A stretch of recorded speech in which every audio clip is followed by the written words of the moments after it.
গোৱালপাৰা কলেজৰ ৰাতিপুৱা 10টা বজাত কলেজৰ ভিতৰত ইউনিয়ন ৰুমৰ প্ৰেচিডেণ্টৰ ৰুমৰ ভিতৰত আৰু যেতিয়া ৰেপ কৰিছে তেতিয়া ইউনিয়ন বডিৰ বহুতো কাৰ্যকৰ্তা সিহঁতৰ তাক ছাপোৰ্ট কৰিছে কেনেকে ছাপোৰ্ট কৰিছে তাক ভিতৰত সোমাই দি ছোৱালী ষ্টেটমেণ্ট দিয়া মতে বাহিৰৰ পৰা দৰ্জাটো বন্ধ কৰি দিয়া হৈছে তাই চিঞৰিছে মাতিছে যে মোক বচাক মোক এৰি দিয়ক তাক কোনো ধৰণৰ বচোৱা হোৱা নাই ইউনিয়ন বডিৰ ৰুমৰ পৰা ইউনিয়ন বডিয়ে বচোৱা নাই তেনেহলে সেনেকুৱা ইউনিয়ন বডিয়ে আজি গোৱালপাৰা কলেজখনক ধ্বংস কৰি পেলাইছে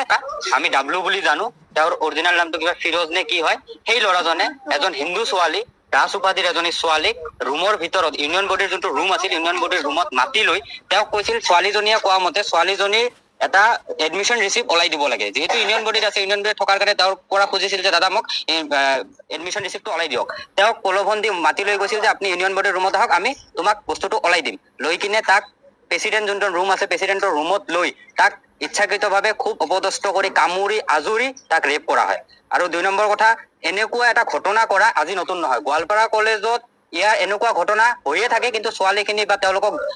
দৌৰ ধমকি দি দবাই দিয়া হয় কথাটো যাতে এনেকুৱা কথাটো বাহিৰত নাহে আজি যোনটো ঘটনা হৈছে ছোৱালীজনী নিজে কৈছে তাইকো ধমকি দিছে যে যদি এই কথাটো বাহিৰত যায় তেনেহলে তাক বলেৰনে স্কৰপিঅত উঠাই গেং ৰেপ কৰিব বুলি ধমকি দিছে ছোৱালীজনী আজি সাহসী কাৰণে হয়তো আজি আমাৰ ওচৰত আহিছিল আহি তেওঁ ঘটনাটো কৈছে আৰু তাৰ